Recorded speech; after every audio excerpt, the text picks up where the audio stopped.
Kerala this time in my travels, it is extremely clear that this time something is different. Yesterday, in Calicut, I was meeting a couple of my journalist friends from Karnataka, from Bangalore, and one from Delhi who had come to cover Kerala's elections. I was asking them, what change do they see in these elections? And mind you, they are not friends of the BJP. All these journalists I spoke to. But when I asked them what is it that they see today, what is the change, they said, all these days, BJP was ignored. It was not taken seriously. But this time, across the state, BJP is a factor that cannot be ignored. BJP is a growing force. This is something that journalists who are not supporters of the BJP, who are not sympathetic to BJP, even they are now agreeing to this fact. The reasons for this is very simple. I represent Bengaluru in the parliament. I am the MP for Bangalore. In my own constituency, there must be at least 2 lakh people from Kerala who are either studying or are working in Bangalore. If I ask all of you to raise hands of how many of people in your family or your known circle are in Bangalore, at least 50% of this audience will raise hands saying somebody that you know, somebody in your family, somebody is in your extended circle is in Bangalore doing some work. If I ask how many in the audience have young people from their family in Gulf, in Europe, outside of India, in Pune, Mumbai, Delhi, 90% of the audience will raise the hands. This is the unfortunate reality of Kerala today. Young people are forced to go out of Kerala for better education and better employment. This did not happen in 5 years. This is the result of 50, 60 years of alternating misgovernance of UDF and LDF. Alternating misrule. And the competition between UDF and LDF was not on who will contribute more to Kerala's development. Competition between UDF, LDF was who will be more corrupt. Who will loot the state more? Competition was between who will destroy our temples and culture more. This was unfortunate for the last 40, 50 years. This is the unfortunate reality of Kerala's politics. I can tell you, this time, people of Kerala, and at least in a significant number of seats, people have decided that enough is enough. Enough of this alternation between UDF and LDF. This time we want an alternate, and the only alternative is the BJP and NDA. I am sure that this is going to happen in this. There are 3-4 issues I want to highlight to you. Just 3-4 issues, the central message that as Karyakartas, as the enlightened people of this constituency, we should take to the public. 1. Do you know which is the most important source of revenue for Kerala state government? Lottery and liquor.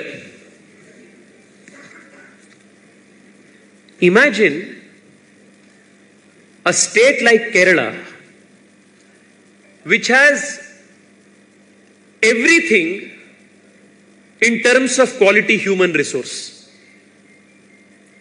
In my class, and in fact even in my office team in Bangalore, There are at least 2-3 Malayali speakers from Kerala who are very closely working with me. They are the most hardworking people, the most talented people, very sincere about what they want to do.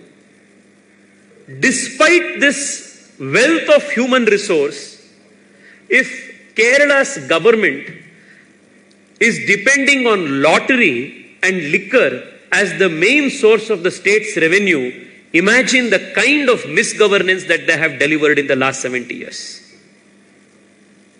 Should we not change this?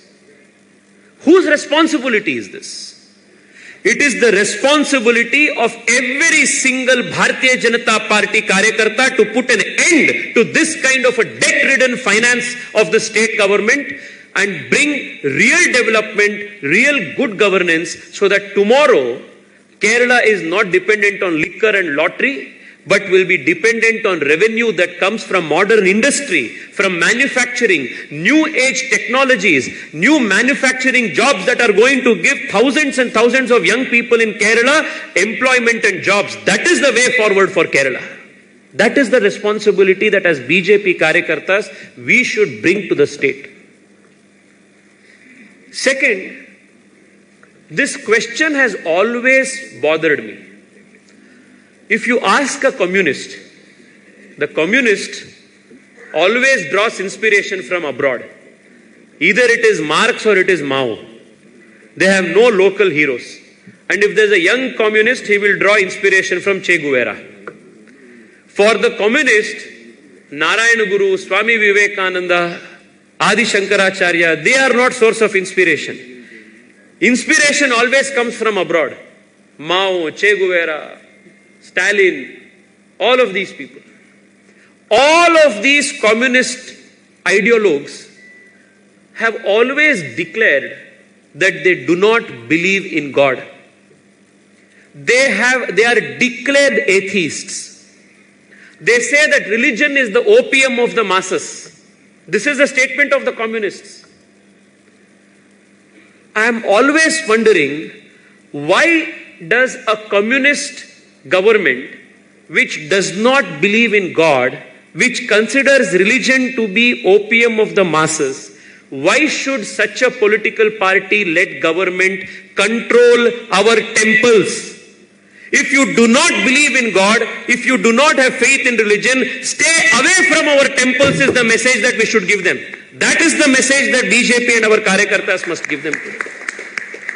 It just does not make logic, does not make sense. Which is why BJP in our manifesto we have given a clear indication. In our manifesto we have told, those who have faith in the God, those who respect this religion, those who have faith in this culture, respect this culture, such people will be given charge of running our temples. Today, nobody is safe in Kerala. In God's own country, even God is not safe.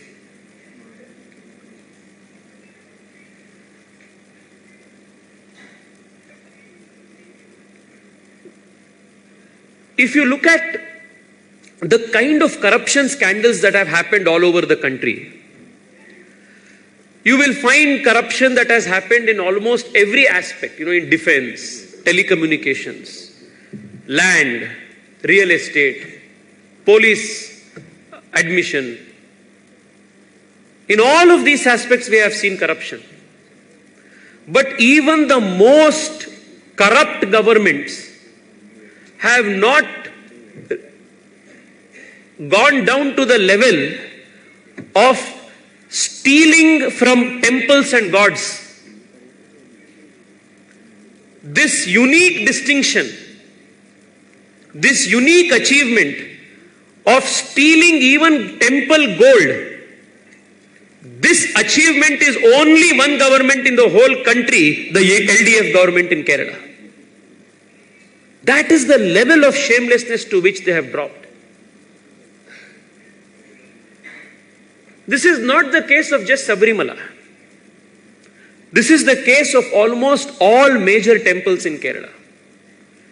Yesterday when I was in Kozhikode and the whole Malabar area, our Karyakartas were telling me that there are so many old temples that are lying in a wasted state.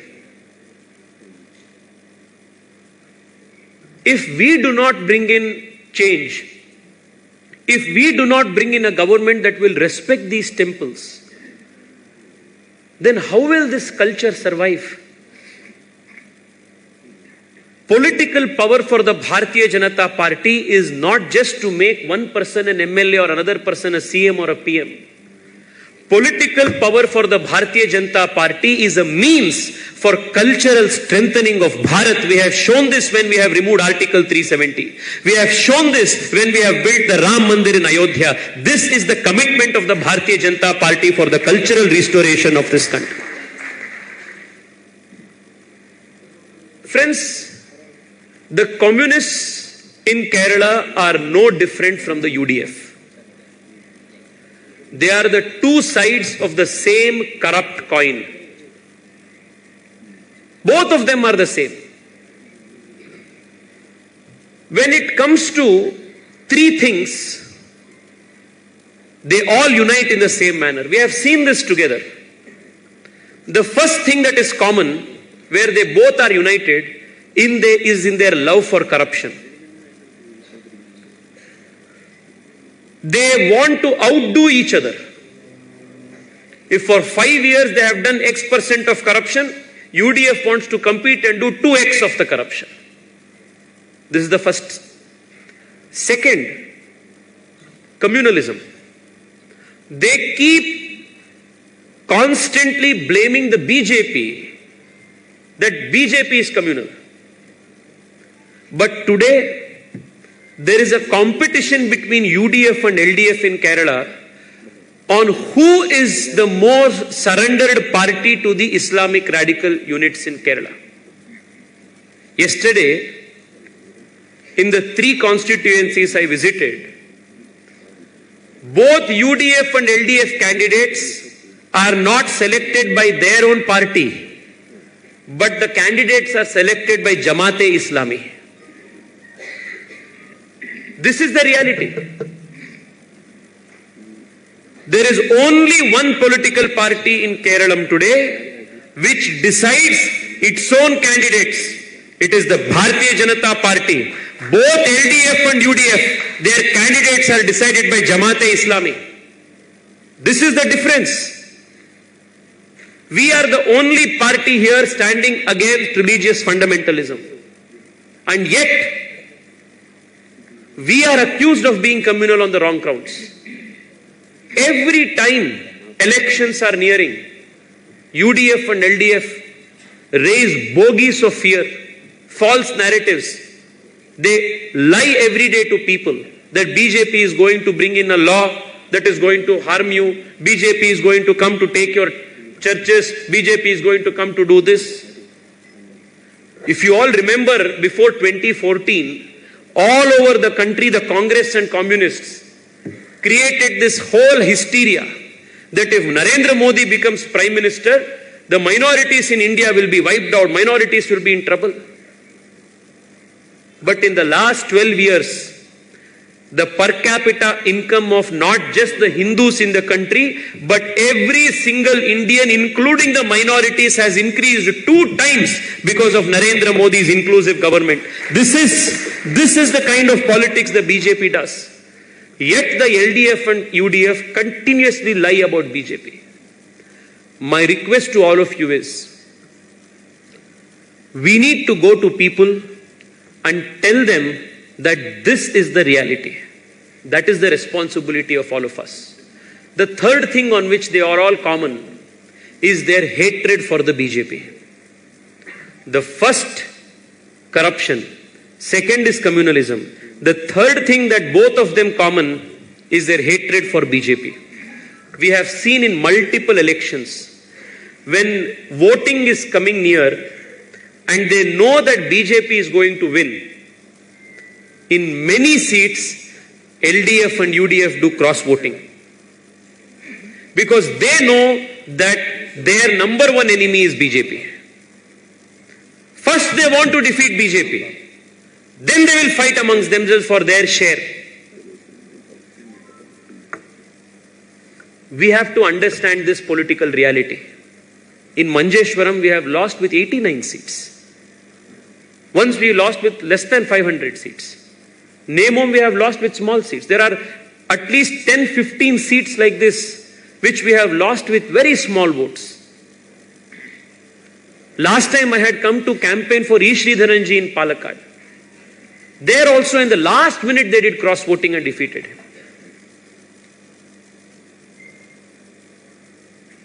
That means nobody is with us. We are nobody's B team. LDF and UTF have this match fixing. We must realize that we are all by ourselves. The only God that we must seek refuge in is Janata Janardhan. That's all. The only Ashirwad that we must seek is from the people. The LDF and the UDF, they are not going to come to the BJP in any way. In no way they are going to come to support us. Which means we have to double our efforts. If we have gone to one house 2 times, we should go this time 4 times to the same house. If we have not made our outreach to the Christian community in a more effective manner, we should go down and double down on our efforts. This is the only way BJP can ensure victory in these seats today. For all those who are saying that the BJP is the B team of the LDF, and for those who say that the UDF is the B team of the BJP, I want to say very clearly, we are nobody's B team. We are Kerala's original A team, the only original A team, the only original alternative team that is available in Kerala. Friends, imagine you go to a restaurant. Imagine you go to a restaurant and that restaurant has only 2 items on the menu.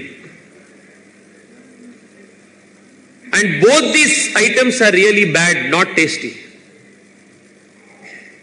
For how long will that restaurant continue?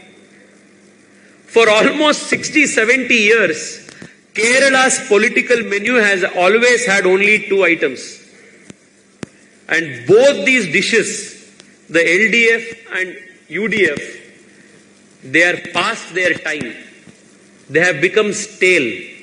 It is time to discard it and allow for a true alternative to emerge. It baffles me how in today's day and age, people still vote for the LDF. They are an endangered species. The communists are an endangered species. They are on the last leg before they become truly extinct. What Kerala wants today is not the failed Cuban communist model of governance, but what it needs is Narendra Modi's proven development model that is unique to India and unique to Bharat. That is what we want. And only the BJP can provide this kind of an alternative. My request to all of you is, we have in K. Ajimon a strong candidate. He has grassroots experience. He is a committed Karyakarta. We need to rally behind him today. A vote for BJP is a vote against corruption. A vote for BJP is a vote to stop this migration of Kerala's economy. A vote for BJP is a vote to begin finally a development chapter in Kerala where industries come back, investments come, new factories begin, young people start getting jobs. A vote for BJP is a vote to change the average youths of Kerala's dream. What is the average Kerala youth's dream today? To finish high school and for college go to a city outside of Kerala. After getting that degree, his dream is to go outside and settle. We have to change this dream. The dream should be to get well educated in Kerala. The dream must be to begin companies in Kerala. Companies that are capable of transforming not just India, not to make for just India, but for the world. This kind of a dream is what we should let the young Keralites aspire for, and that is the vote for BJP. A vote for BJP is a vote to protect our temples. A vote for BJP is to not just make a Vikasita Keralam, but also build a Surakshita Keralam. That is what we must do. I thank you all once again for being a very patient gathering. The work is now about to begin. We have less than a week left for the polls.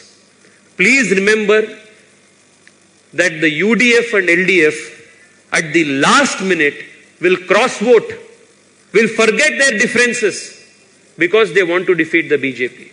But this time around, even if they will cross vote, we must make sure that the Bharatiya Janata Party will have the largest number of voters. We have to go to their homes, not once, but multiple times. Sit with them, convince them, show them that the only alternative, the only option for a bright future for Kerala is the NDA and the Bharatiya Janata Party. I once again thank you, and I am very confident that on the 4th of March, K. Ajimon will be elected by your blessings as the MLA of this constituency. I wish all of you the very best. Together with me, please join your hands and say, Bharat Mata Ki!